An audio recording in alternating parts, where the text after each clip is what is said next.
Nalgonda municipal corporation ఎన్నికల నామినేషన్ల ప్రక్రియ ప్రారంభమైంది. తొలి రోజు బుధవారం మొత్తం 11 నామినేషన్లు దాఖలయ్యాయి. తెలంగాణ రాష్ట్రంలో మున్సిపల్ ఎన్నికల నామినేషన్ల ప్రక్రియ బుధవారం నుండి శుక్రవారం వరకు జరగనుంది. తొలి రోజు ఈ నెల 28న బుధవారం రోజు నల్గొండ మున్సిపల్ కార్పొరేషన్లో మొత్తం 11 నామినేషన్లు దాఖలయ్యాయి. ఇందులో 6 అభ్యర్థులు కాంగ్రెస్ పార్టీ తరపున నామినేషన్లు దాఖలు చేయగా మరో 4 అభ్యర్థులు బీజేపీ తరపున నామినేషన్లు దాఖలు చేశారు. ఇక ఇండిపెండెంట్ అభ్యర్థి సైతం నామినేషన్ దాఖలు చేశారు. గురువారం మంచి రోజు ఉండడంతో పెద్ద సంఖ్యలో నామినేషన్లు దాఖలు అయ్యే అవకాశం కనిపిస్తోంది. రాష్ట్ర ఎన్నికల సంఘం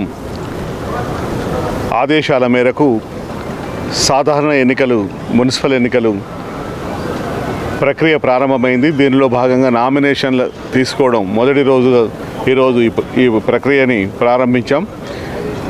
దీనిలో భాగంగా మొత్తం మనము కార్పొరేషన్లో ఉన్నటువంటి 48 వార్డులలో నామినేషన్లు స్వీకరించడానికి ఆర్ఓలను, ఏఆర్ఓలను నియామకం చేయడం జరిగింది.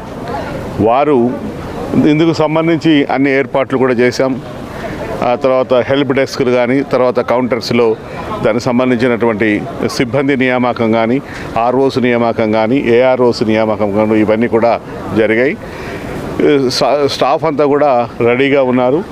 ఈరోజు ఉదయం నుంచి ఇప్పటి వరకు సుమారు 100కు పైగా నామినేషన్ పత్రాలు అయితే తీసుకెళ్లారు. కానీ నామినేషన్లు ఇప్పటి వరకు ఏమి కూడా సబ్మిట్ కాలేదు. అయితే ఈరోజు మంచి రోజు ఉంది. ఆఫ్టర్ లంచ్ తర్వాత నామినేషన్లు వస్తాయని చెప్పి మేము భావిస్తూ ఉన్నాం.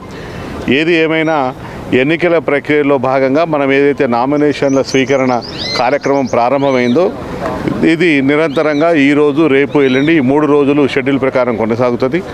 ఏదైతే షెడ్యూల్ ఉందో ఆ షెడ్యూల్ ప్రకారం నామినేషన్లు స్వీకరించిన తర్వాత నామినేషన్ల పరిశీలన, ఆ తర్వాత ఉపసంహరణ, ఫైనల్ తుది జాబితా ప్రకటించడం, గుర్తులు కేటాయించడం, ఆ తర్వాత ఎలక్షన్స్ నిర్వహించడం. ఎలక్షన్స్ తర్వాత కౌంటింగ్ ప్రక్రియ 13వ తారీఖు ఉన్న విషయం మీ అందరికీ తెలిసిందే. ఈ విధంగా ఈ ఏదైతే షెడ్యూల్ ఉందో ఆ షెడ్యూల్ ప్రకారం నిరంతరంగా ఈ ప్రక్రియ కొనసాగుతుంది.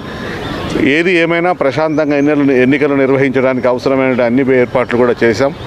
పట్టణ ప్రజలకు ఈ సందర్భంగా విజ్ఞప్తి ఏం చేస్తున్నామంటే, మీ అందరూ కూడా ఓటు హక్కును వినియోగించుకొని మీ యొక్క అమూల్యమైన ఓటుతో మీ యొక్క ప్రజాప్రతినిధుల్ని ఎన్నుకొని ప్రజాస్వామ్యం పడరిల్లే విధంగా, విజయవంతమయ్యే విధంగా అందరం కూడా మనం బలోపేతం చేయాలని చెప్పి ఈ సందర్భంగా కోరుతా ఉన్నాం.